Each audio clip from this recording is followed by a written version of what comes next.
Bezrat Hashem, dans le Zohar ce matin, il dit Rabbi Shimon Bar Yochai, Kadatet Safra, Vitzibura Ishtaku Beknishta, quand le matin il vient, et le Tzibour, ça veut dire l'assemblée, elle se rassemble dans la synagogue pour faire le minyan, Ba'ul Ishtakecha Beshirim Mitushbachan de David. Alors, regardez la prière de Shachrit. 3/4 de la prière de Shachrit, elle est composée de Tehillim. De chants de David Ameler, de psaumes de David Ameler, ça veut dire qu'ils ont basé la prière sur le psaume de David.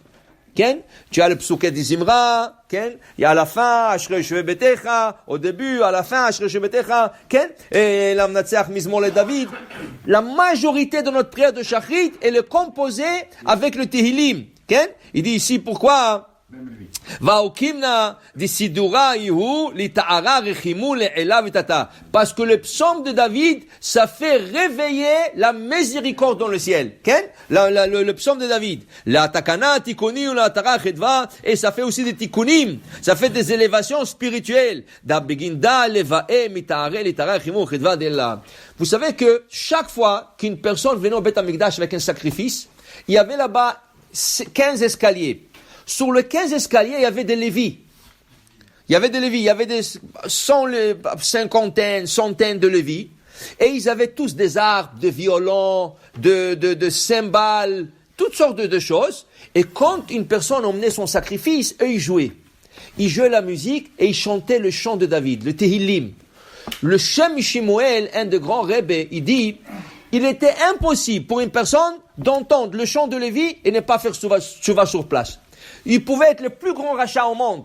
Quand il entendait le chant de Lévi, il était tellement fasciné qu'il faisait tchouva sur place. Il dit, je regrette tout ce que je fais, je retourne b'tchouva shlema. Le chant, c'est tellement important.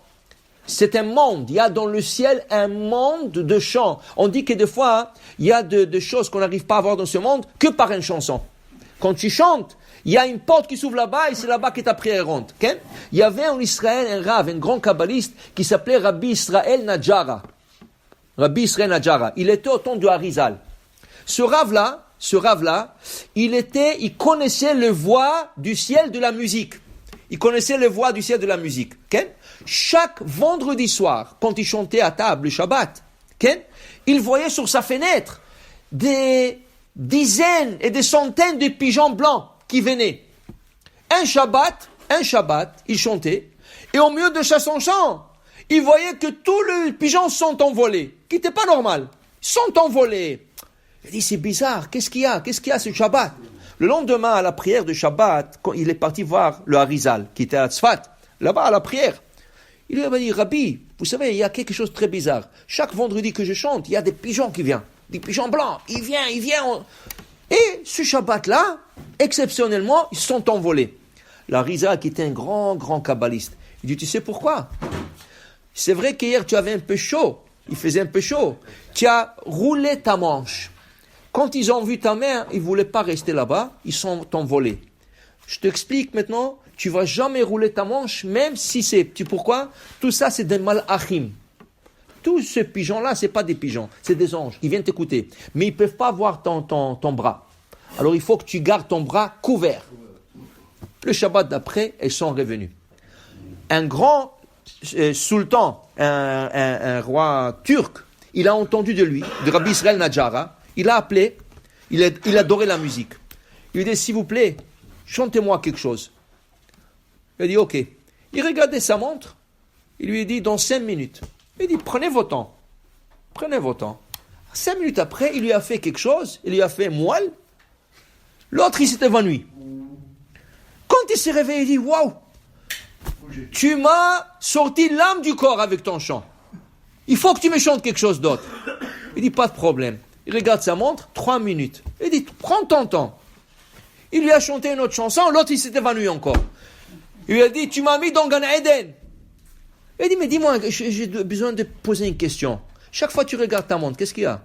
Pourquoi tu regardes ta montre? Il dit, parce que moi, je vise le temps que les anges ils chantent au ciel, je le chante en même temps ici. C'est pour ça que ton âme elle sort de toi. Parce que ça, je chante avec les anges. Il connaissait ce rave, le moment que les anges ils chantent à Kadosh Baruch Hu. Et ce matin, dans le Zohar, il dit, quand nous faisons la prière de Shachrit, il y a 3 groupes d'anges qui viennent écouter notre Shachrit. Mais il faut le faire un peu en chantant. Parce que ces anges-là, ils chantent.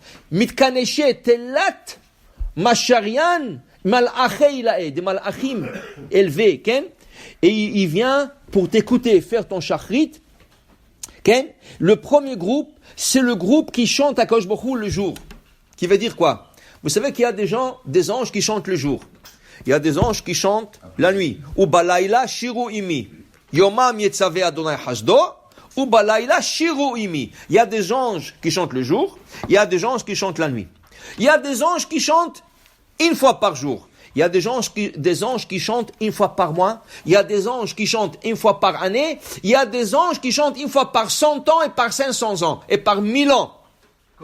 Ils n'ont pas la chance qu'Am Israël. La Gemara dit Am Israël est tellement chanceux qu'Akadosh Baruch Hu nous a donné la chance de lui chanter 3 fois par jour. Qu'est-ce qu'ils chantent les gens?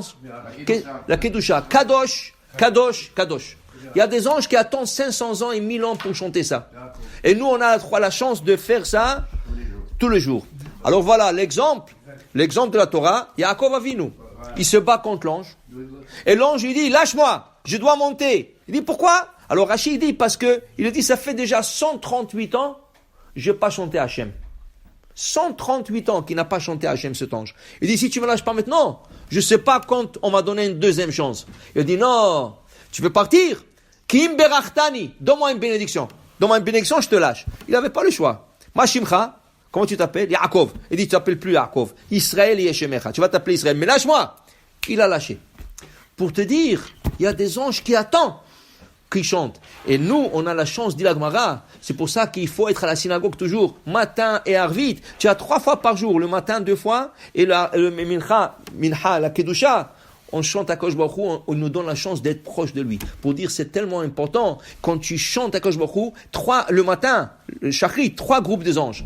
Les anges qui chantent le matin, et notre groupe, Tinyana. Malachim Kadishin, Dimeshtakrim, Kol Kedusha ou Kedusha, c'est des anges qui se trouvent que dans la Kedusha. Et après ça, un troisième groupe, qui vient accompagner la reine. Il dit le matronita, le metatkene matronita. Et il faut monter le chant de la Kadosh Baruch Hu. Pour dire, c'est tellement important, le chant, pour que notre prière soit acceptée. Baruch Adonai Le'olam. Amen ve amen.